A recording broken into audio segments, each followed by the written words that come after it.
Welcome to Talking Machines by Sue Park, the podcast where we talk machines, the bots, and the hottest AI papers off the press to demystify the world of artificial intelligence research. I'm Alex, and with me today is my lovely co-host Vic. Today, we're diving into a paper that explores how our interactions with chatbots impact our mental health and social lives. Oh wow, sounds like a fun topic. Right, so the study investigates how different modes of chatbot interaction, like text versus voice, affect psychosocial outcomes such as loneliness, emotional dependence, and socialization with real people. That's wild. So, does talking to a chatbot make you feel less lonely or more isolated? Exactly. The researchers found that while engaging with chatbots can initially help reduce feelings of loneliness, excessive use, especially with voice-based chatbots, can actually lead to increased loneliness and emotional dependence. That's pretty alarming, so it's a double-edged sword. Totally. They conducted a 4-week, randomized controlled study with nearly 1,000 participants and analysed over 300,000 messages. They wanted to see how different conversation types, like personal versus non-personal topics, shaped these outcomes. I can already see how discussing personal stuff might affect people differently. It's like opening up to a friend, but it's a bot, right? Exactly. They found that personal conversations with chatbots could lead to a slight increase in loneliness, but lower emotional dependence. On the flip side, non-personal conversations were linked to greater dependence among heavy users.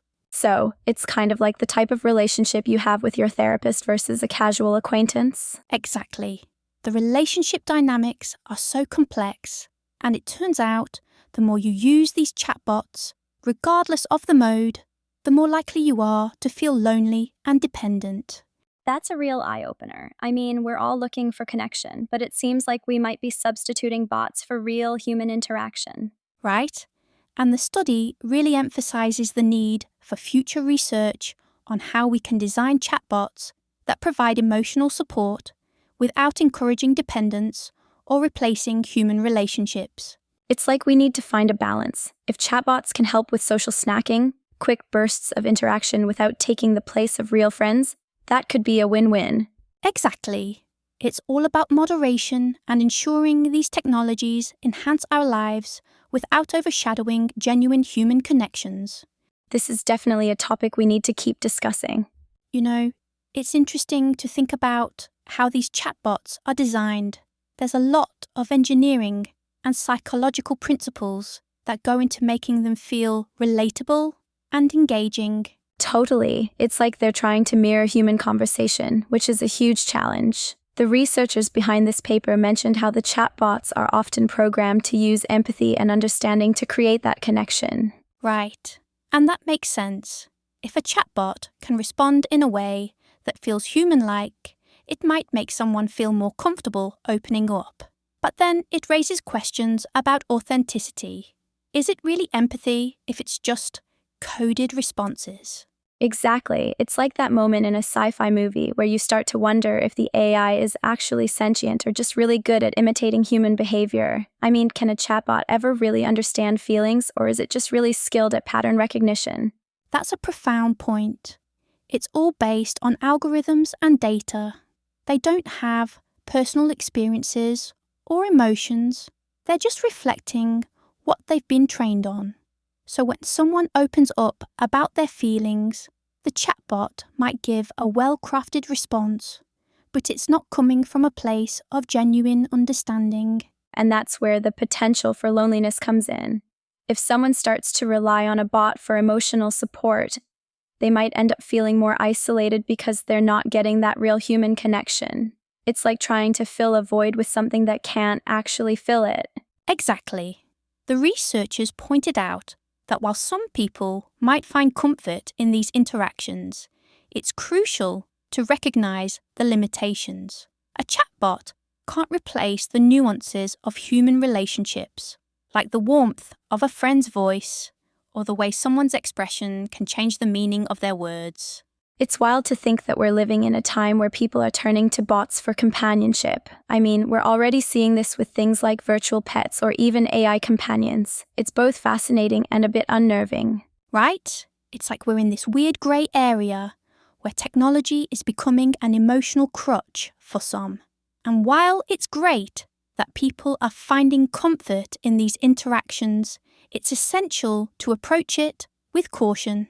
The paper really emphasizes the need for thoughtful design in these chatbots. It's not just about making them conversational, but ensuring they're not fostering dependency or replacing real human interactions. And that's where it gets complicated. Designers need to consider the ethical implications of how these bots are used. Are we inadvertently promoting a culture where genuine connection is undervalued? Exactly. It's a slippery slope. If we're not careful, we could end up in a society where everyone is talking to their devices instead of each other. I mean, we've already got people glued to their phones, but this could take it to a whole new level. It's like the ultimate irony, isn't it? We're using technology to connect, but in doing so, we risk disconnecting from the very people around us. And the paper suggests that understanding these dynamics is crucial for future development. If we can learn how to create chatbots that provide support without replacing human relationships, that could be a game changer. Totally. It's like finding that sweet spot where technology enhances our lives instead of complicating them. But it's a tough balance to strike. For sure. And the research has highlighted that we need to be mindful of the context in which people use these chatbots. Are they turning to them during lonely moments, or are they looking for casual interactions? That's an important distinction. If someone is using a chatbot as a quick fix for loneliness, it's essential to understand the underlying reasons for that. It's like, are they avoiding real-life interactions because of anxiety or just looking for convenience? Exactly. And the paper mentions that the motivations behind using chatbots can vary significantly from person to person. Some might be seeking companionship, while others may just want a sounding board for their thoughts. And that's where the design aspect comes into play again. If a chatbot can adapt to the user's needs and provide appropriate responses, it could potentially serve as a helpful tool without crossing that line into dependency. It's fascinating to think about how future developments in AI can influence this balance. Maybe we'll see chatbots that can recognize when a user is looking for a deeper connection versus just a quick chat. Oh wow, that would be incredible. Imagine if a chatbot could suggest when to reach out to a friend instead of just chatting with it. That could really help people maintain those important connections. That's a brilliant idea. It's like having a digital wingman reminding you to make plans instead of getting lost in a conversation with a bot.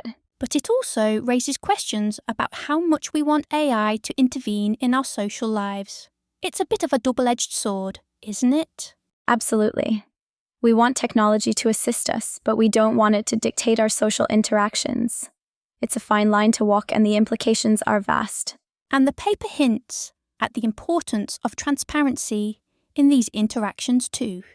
Users should be aware of what a chatbot can and can't do, so they don't end up with unrealistic expectations. That's such a key point. If people know that a chatbot is just a tool and not a replacement for human connection, they might be more likely to use it in a healthy way. And it's all about education, right?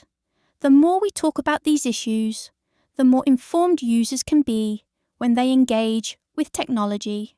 Exactly. It's like giving people the tools to navigate this new landscape. We need to foster an understanding of how to balance tech use with real-life interactions. I can't help but wonder how this will evolve in the coming years. With AI developing at such a rapid pace, will we see more sophisticated interactions that might blur the lines even further? That's the million-dollar question. It's both exciting and a bit daunting. The future of AI in our social lives is still being written, and we have a role to play in shaping it. And as we dive deeper into this topic, it'll be interesting to see how we can advocate for a future where technology enhances our connections rather than replaces them. Absolutely. There's so much to unpack here, and I can't wait to see where the conversation goes next. It's fascinating to see how the study categorized interaction types and their effects. The fact that personal conversations can lead to increased loneliness but lower emotional dependence is quite intriguing. Right? It's like a double-edged sword. When people share personal topics, they might feel a momentary connection, but it also highlights their isolation. It's a classic case of wanting to be heard but not necessarily wanting to feel that loneliness emphasized. Exactly. And then you have the non-personal conversations, which seem to create greater emotional dependence among heavy users. It's almost like the less personal the chat, the more people rely on it for emotional support. It makes you wonder if those casual chats are filling a void that should be addressed through real human interactions. Totally. It's as if these bots are acting as emotional crutches. The study suggests that non-personal conversations could lead to problematic usage patterns because they offer that quick fix without the emotional weight. People might think they're getting social interaction when, in reality, it's a shallow substitute. And there's this interesting point about the modality of the chatbot too. The engaging voice modality seems to provide more favourable psychosocial outcomes compared to text. But the study also found that these benefits diminish with excessive use. It's a bit of a roller coaster, isn't it? For sure, it's like, hey, this voice sounds nice and makes me feel good, but then over time, that same nice voice could become a source of dependency.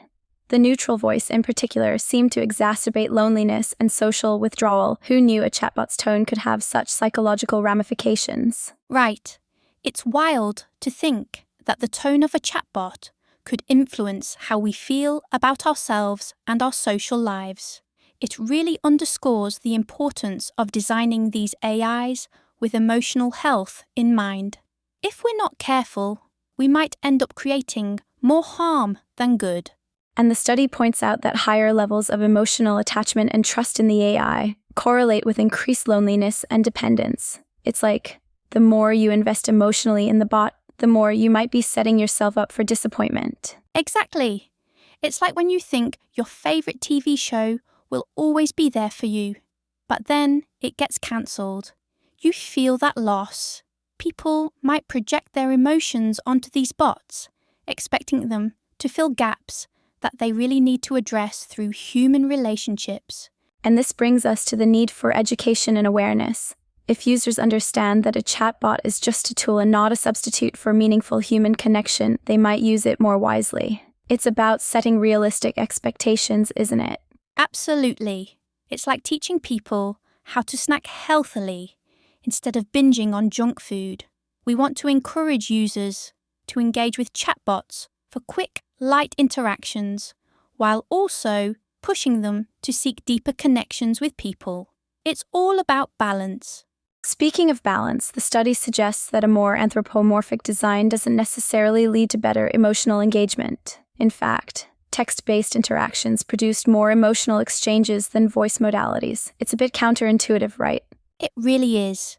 You'd think that the more human-like a bot sounds, the more engaging it would be. But the data suggests that with text, users can engage more flexibly and project their own emotional interpretations.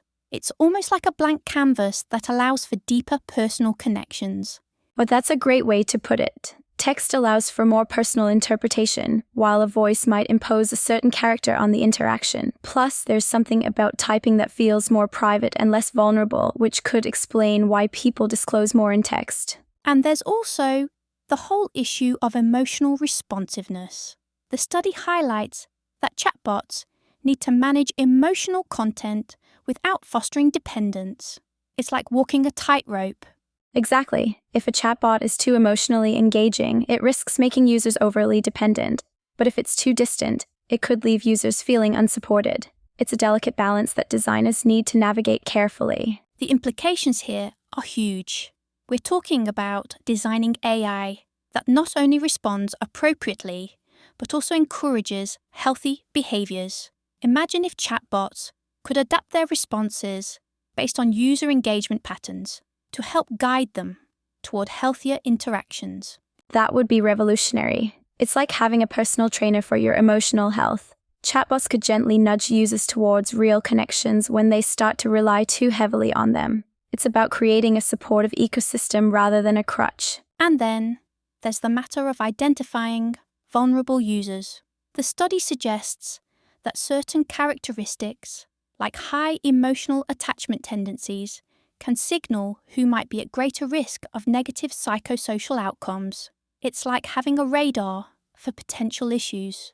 Definitely. If platforms could identify users who might be emotionally vulnerable, they could implement preventative measures to help steer those users towards healthier usage patterns. It's about being proactive rather than reactive. I can see how that would be beneficial, but it also raises ethical questions about privacy and how much we should monitor user behaviour. We need to ensure that any measures taken respect user autonomy while promoting their well-being. Absolutely. Finding that balance between safety and privacy is crucial. Users need to feel that their interactions are safe and supportive without feeling like they're under constant surveillance. It's a tricky line to walk.